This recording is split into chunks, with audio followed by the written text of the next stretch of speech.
സിനിമയുടെ മുഖ്യകന്യായി പോലീസ് കണ്ടെത്തിയ നസീർ മദനിയുടെ ഭാര്യ സൂഫിയ മദനി നടത്തിയ മദനിയോടൊപ്പം കഴിഞ്ഞിരുന്ന മണി എന്ന യൂസഫ് പ്രകാരമാണ് തൂത്തുക്കുടി സ്വദേശിയായ മണി മതം മാറി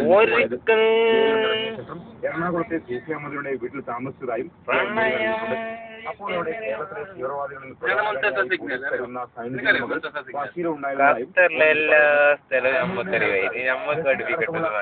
ചേർന്ന് നടത്തിയ ത്വരീക്കത്തിൽ മദനി ക്ലാസ് എടുത്തിരുന്നുവെന്നും മണി എന്ന യൂസഫ് പോലീസിന് നൽകിയ മൊഴിയിൽ പറയുന്നു. മദനിക്ക് പുറമെ ഹാജു വിളിക്കുന്ന നസീറായിരുന്നു പ്രധാനമായും ക്ലാസ് എടുത്തിരുന്നത്.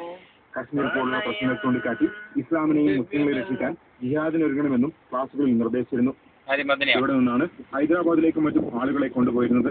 അതിലും യൂസഫ് പങ്കെടുത്തിരുന്നു. പോലീസ് പിടികൂടിയ ഷെരീഫ് എന്നയാളും നൂറിയ ത്വരീക്കത്തുമായി മദനിക്ക് ബന്ധമുണ്ടെന്ന് മൊഴിയിൽ പറയുന്നുണ്ട്. കണ്ണൂരിൽ ത്വരീക്കത്ത് പരിശീലനം നടത്തിയിരുന്ന കെട്ടിടത്തിന്റെ ഉടമയും അവിടെ കാലുവയ്യാത്ത ഒരാൾ വന്നിരുന്നതായി പറയുന്നുണ്ട്. ഇതിന്റെ അടിസ്ഥാനത്തിൽ മദനിയെയും സൂഫിയ മദനിയെയും ചോദ്യം ചെയ്യാൻ